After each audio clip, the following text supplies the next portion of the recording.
Aku harus tetap tersenyum. Novel karya Geoffrey bagian 50. Loh, Parlan. Orang tak datang, Parlan datang. Memangnya kenapa Pak Agus? Parlan disambut oleh Pak Agus ketika sampai di gerbang kampus. Nggak tahu ya Lan, Pak Amiruddin dosen yang ngajari kalian hari ini umroh. Jadi diberitahukan kemarin kelas kalian tutup hari ini. Oh begitu Pak Agus. Tak apalah, tak jumpa dengan Pak Amiruddin, jumpa dengan Pak Agus lumayan kan? Bercanda kawan. Demikianlah hari ini pagi minggu Parlan sudah kembali dapat melakukan aktivitasnya karena kondisi tubuhnya sudah mulai membaik setelah kemarin dihajar oleh 8 orang di rumah yang di Simpang Telaga. Pagi tadi Parlan sudah kembali ke Simpang Telaga setelah beberapa hari dirawat oleh istri Pak Mamat di rumahnya di Sukajadi. Buru-buru sekali Parlan meninggalkan rumahnya untuk dapat ngampus hari ini, tapi harapannya itu sia-sia. Ternyata kampus tidak buka untuk kelasnya karena dosennya lagi umroh. Parlan meninggalkan kampus dengan berjalan kaki. Dia tidak mau naik angkutan umum karena Parlan merasa tidak ada suatu hal apapun yang perlu ia kejar. Makanya Parlan menenggak menelusuri jalan setapak demi setapak hingga tak terasa telah jauh pula kampus ia tinggalkan. Parlan hendak memasuki sebuah warung kopi karena dia merasa haus sekali. Tapi ketika baru saja mendekati warung, dilihatnya sebuah motor. Dia tersirat juga karena dia merasa motor itu sangat dikenalinya.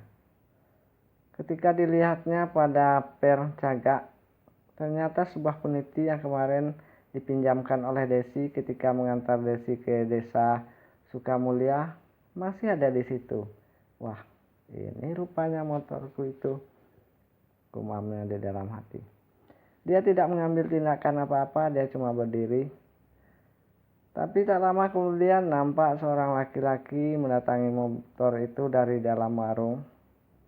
Set, berdesit darah Parlan. Ini orang yang kemarin rupanya. Ingat pula dia wajah yang dilihatnya waktu dia dihajar di rumahnya. Inilah orang yang melakukan 1 dari 8 orang itu. Parlan hanya diam saja ketika motor itu ditunggangi oleh laki-laki itu. Parlan buru-buru menaiki motor itu dari belakang sambil menusukkan sebuah pena yang sudah disiapkan ke pinggang laki-laki itu. Terus jalan, atau belatiku ini menembus pinggangmu. Terdiam juga laki-laki yang mengendarai motor. Tapi Parlan makin menekan ujung penanya, membuat orang yang mengendarai motor itu nyalinya luntur juga. Dia tidak jadi menghentikan motor, hanya menjalankan pelan-pelan. Parlan makin kuat menusukkan penanya. Cepat, ikuti perintahku atau belati ini. Ya. Terdengar laki-laki itu mengikuti. Dalam hati Parlan tertawa. Jelas-jelas yang kutusukkan cuma pena doang. Begini mentalmu mau jadi tukang pukul, bisik Parlan di dalam hati. Tentu dia tidak mengeluarkan suara itu. Kalau dikuatkan tentu terdengar oleh laki-laki ini, maka tak takut lagi lah dia. Belok kanan. Parlan makin menguatkan tekanannya ke pinggang laki-laki itu. Laki-laki itu mengikuti. Tampak ia menelusuri jalan setapak, makin jauh, makin kecil, dan sampailah pada pinggiran sebuah sungai Unti. Parlan merintahkan.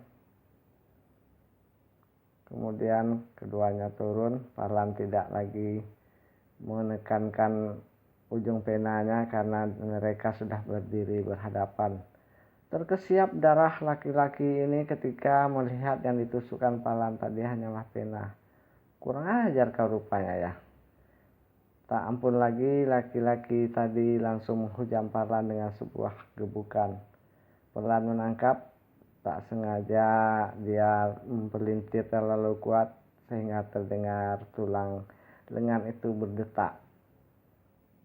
Laki-laki itu pun menjerit, "Siapa namamu?"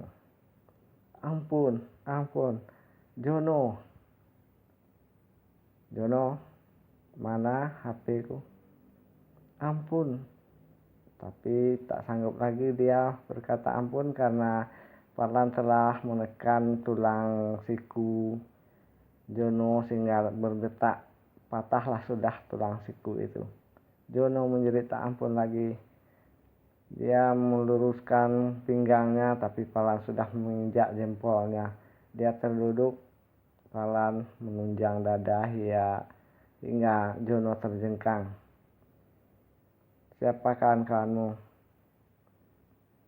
Dia tidak bisa berkata apa-apa, tapi Parlan mendekat menginjak jempol lagi hingga laki-laki itu yang bernama Jono menjerit histeris, "Di mana handphoneku?"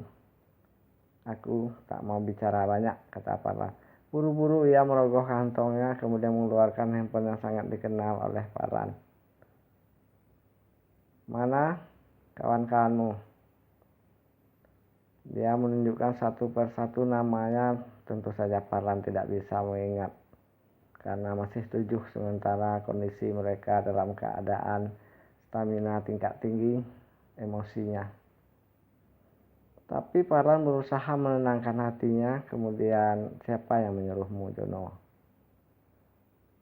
Jono diam, tapi Parlan mendekat. "Ampun, ampun." Sebelum Parlan melakukan tindakan apa-apa, Riko mana?"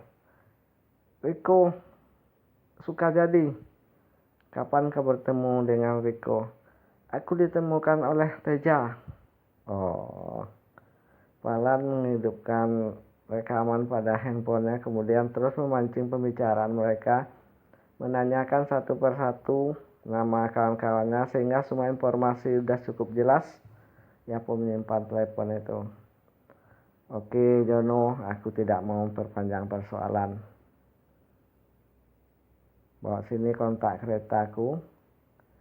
Selagi hatiku masih bergembira, aku persilakan kau pergi." Terima kasih bang. Tampak Jono yang sudah mengaku tidak punya kemampuan untuk melawan Parlan terbungkuk-bungkuk tertatih-tatih meninggalkan tempat itu. Parlan tidak berniat menangkap ataupun memenjara orang ini. Dia hanya menaiki motornya menuju simpang telaga. Bersambung.